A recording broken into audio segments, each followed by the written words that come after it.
नमस्कार, मी प्रियांका पाटील. आपण पाहत आहात राष्ट्रीय लोकराज्य न्यूज, निर्भीड बातम्यांचे व्यासपीठ. आज आपण दिवसभरामध्ये घडणाऱ्या घडामोडींवर नजर टाकूया. चला पाहुणं, आपल्याला जायचंय. पण कुठे जायचंय? टाकळी ढोकेश्वरच्या हॉटेल वैष्णवी मध्ये जायचंय. म्हणतात तिथे खूप छान जेवण मिळतं. चला तर मग जाऊया. पारनेर तालुक्यातील टाकळी ढोकेश्वर येथील सुप्रसिद्ध हॉटेल म्हणजे वैष्णवी हॉटेल. या हॉटेलची चवच लई न्यारी. पाहुणं, एकदा या. हॉटेलची चवच लई न्यारी. अस्सल मांसाहारी प्रेमींच्या जिभेचे चोचले आता पूर्ण होणार. ते फक्त हॉटेल वैष्णवी मध्ये. या ठिकाणी सर्व प्रकारच्या पार्टीच्या ऑर्डर स्वीकारल्या जातील. प्रोप्रायटर संतोष रंगनाथ ठाणगे. संपर्कासाठी मोबाईल नंबर 8830578505. या हॉटेलचा पत्ता नगर कल्याण हायवे, पारनेर चौक, टाकळी ढोकेश्वर. माजी मंत्री प्राजक्तदादा तनपुरे यांनी राहुरी तालुक्यातील 40 शेतकऱ्यांना सोबत घेऊन एसटीने प्रवास करीत AI तंत्रज्ञान कार्यशाळासाठी श्रीरामपूर येथे सहभाग नोंदवला. माजी मंत्री प्राजक्तदादा तनपुरे यांनी राहुरी तालुक्यातील 40 शेतकऱ्यांना सोबत घेऊन एसटीने प्रवास करीत AI तंत्रज्ञान कार्यशाळासाठी श्रीरामपूर येथे सहभाग नोंदवला. माजी मंत्री प्राजक्तदादा तनपुरे यांनी आपल्या शेतकरी बांधवांसमवेत आज एक आगळा वेगळा उपक्रम राबवत राहुरी तालुक्यातील 40 शेतकऱ्यांसह एसटीने प्रवास करत श्रीरामपूर येथे झालेल्या तंत्रज्ञानावर आधारित कार्यशाळेत सहभाग नोंदवला. त्यांच्या या साध्या लोकाभिमुख उपक्रमाची सध्या नगर जिल्ह्यात सर्वत्र चर्चा सुरू आहे.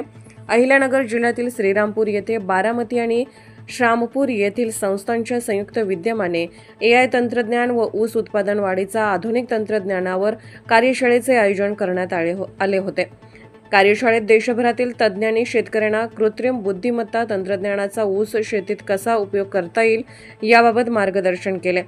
राहुरी तालुक्यातील वांभोरी येथील प्रसाद शुगर या खाजगी साखर कारखान्याशी संलग्न असलेल्या शेतकऱ्यांनी कार्यशाळेत सहभागी होण्यासाठी कारखाना व्यवस्थापनाकडे मागणी केली होती. ही मागणी मान्य करत व्यवस्थापनाने एसटी बसची व्यवस्था केली. यावेळी प्राजक्त तनपुरे यांनी शेतकऱ्यांसोबत राहुरी ते श्रीरामपूर असा प्रवास करत आपल्या साधेपणाचा आणि शेतकऱ्यांप्रती असलेल्या प्रेमाची व आपुलकीचा प्रत्यय दिला. प्रवासादरम्यान आणि कार्यशाळेत त्यांनी फेसबुक लाईव्हद्वारे शेतकऱ्यांसाठी AI तंत्रज्ञानाचे महत्त्व, याचा भविष्यातील शेतीसाठी उपयोग आणि सरकारच्या धोरणाशी याचे नाते स्पष्ट केले. केंद्र सरकारने यंदाचे वर्ष AI तंत्रज्ञान वर्ष म्हणून जाहीर केल्याच्या पार्श्वभूमीवर अशा कार्यशाळांना अधिक महत्त्व प्राप्त झाले आहे. माजी मंत्री प्राजक्तदादा तनपुरे यांचा हा शेतकऱ्यांसह एसटी प्रवास आणि तंत्रज्ञान जनजागृतीचा उपक्रम जिल्ह्यात चर्चेचा विषय बनला आहे.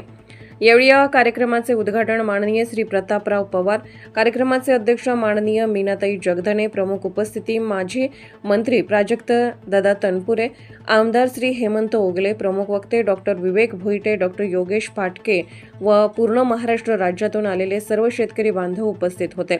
राहुरी प्रतिनिधी उमेश बाचकर. ताज्या बातम्यांसाठी आणि अपडेट्ससाठी राष्ट्रीय लोकराज्य न्यूज चॅनलला सबस्क्राईब करा. तसेच लाईक आणि शेअरही करा.